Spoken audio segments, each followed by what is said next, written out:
యాలయనగా అన్న మాటలో చాలా అర్థం ఉంటుంది. శిశువు పుట్టెను ఎందుకు పుట్టాడు అది కావాలి మనకి. యాలయనగా శిశువు పుట్టెను అని రాయబడింది. ఎందుకు అంటే మనందరము చనిపోయే వారమే, మనందరము మరణములకు అప్పగించబడిన వారమే. కనుక మన మరణాన్ని తప్పించడానికి దేవాది దేవుడు ఆయన యొక్క స్వరూపాన్ని విడిచిపెట్టుకుని మనవలే శరీర రక్తముల గలవానిగా ఈ లోకానికి పరిశుద్ధుడిగా వచ్చాడండి. హల్లెలూయా, హల్లెలూయా. శిశువుగా మన మధ్యకు వచ్చాడు. అందుమూలముగా ఈరోజు మనము క్రిస్మస్ సెలబ్రేషన్ చేసుకుంటాము.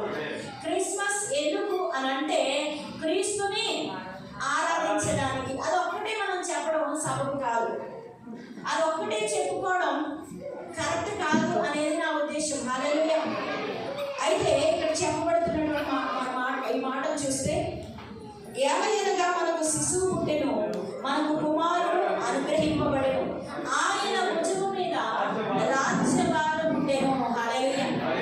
శిశువుగా పుట్టినటువంటి కుమారుడిగా మన మధ్యకు వచ్చినటువంటి యేసు క్రీస్తు భుజముల మీద ఏముందంటే అండి రాజ్యభారం ఉండేది. ఎప్పుడు రాయబడింది ఈ మాట?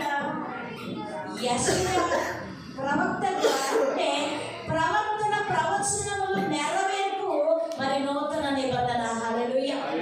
మరి పాత నిబంధన ఏంటి అని అంటే మరి నిబంధనలు మీరిన వారికి శిక్ష ఖచ్చితంగా రావాల్సింది.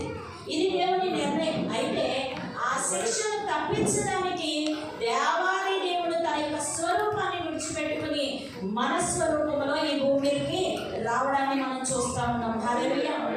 ఆయన భుజము మీద రాజ్యభారం ఉందంటండి. హల్లెలూయా. ఏ రాజ్యభారము? భూమి మీద ఉన్నటువంటి ఇండియా రాజ్యభారమా, పాకిస్తాన్ రాజ్యభారమా, అమెరికా రాజ్యభారమా? కాదు. ఈ లోకంలో ఉన్నటువంటి ఈ రాజ్యముల నిమిత్తము కాదు, నశించిపోయే